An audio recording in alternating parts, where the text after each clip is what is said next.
In this video, I'm going to be showing you my most overpowered build that literally beats anything that I go up against, because it has both a ranged auto-targeting ability, as well as the Rivers of Blood sword katana that just deals mad blood loss damage at close range like this. Even a giant won't even get a chance to attack me before I manage to kill it, just like that.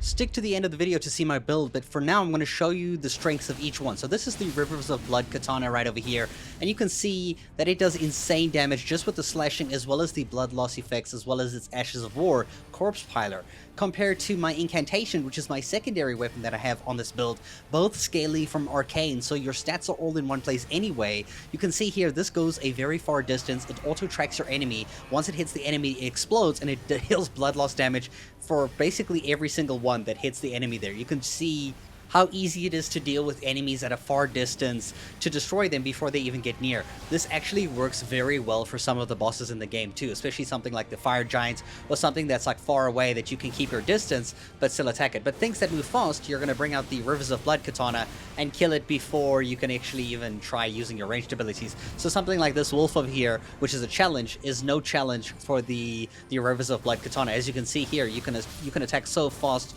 You do end up trading damage a lot of the time, but in cases like this, for example, Queen Renala who keeps moving backwards, you could just spam the swarm of flies over and over and over again, just keep dodging to the side while you're just melting her health bar without really even trying. Like, look how brokenly easy this looks.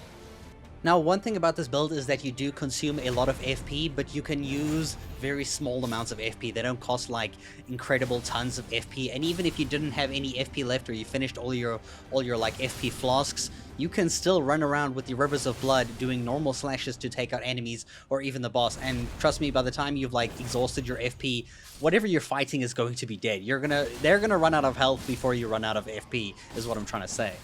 Ultimately, this is a build I've been running with throughout my journey gameplays and like re-experiencing the game, and there is nothing that I can really play with that feels as good as this, besides like maybe the Moon Veil, but the Moon Veil doesn't pair well because of the stat distribution compared to these weapons. So we have the Rivers of Blood that requires a 20 arcane, 18 dexterity, 12 strength.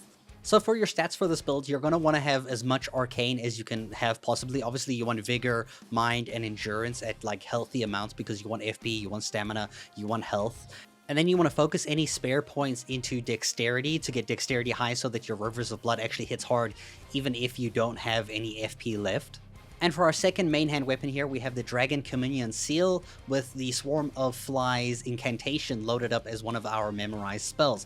Now this one also scales predominantly off of Arcane, and it also has a requirement for Faith. So you make sure you have enough Faith to use this weapon. Also, if you give it more Faith, you can strengthen it a bit, but it's not so important. It's better to have Arcane and Dexterity for your Rivers of Blood as your main thing, because the Arcane here, you're doing it for the blood loss. The actual damage of the flies doesn't matter, you just want those blood loss procs.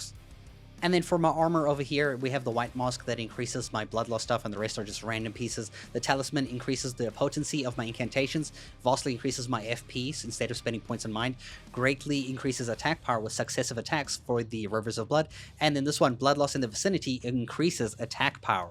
And you can see this visually when I actually like am attacking people with Rivers of Blood. For example, look at this backstab over here that gets 1000, almost 600 damage, 1600 to say. I kill some enemies, do a lot of like blood loss procs on them, and when I stab the next enemy, it's now up to almost 2100 damage because of that blood loss increase. It's just, it makes you a whole lot stronger, and you visually see it at the more in combat you get here. You can see now we proc for 2400 on that enemy there.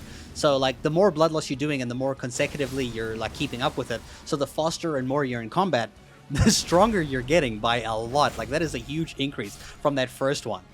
So overall, I hope you guys can see how strong this build is, and the fact that I can pretty much beat everything besides things that are immune to blood loss very, very easily using the Rivers of Blood and the Swarm of Flies incantation by using the current build that I have over here. I hope you guys enjoyed, and thank you so much for watching.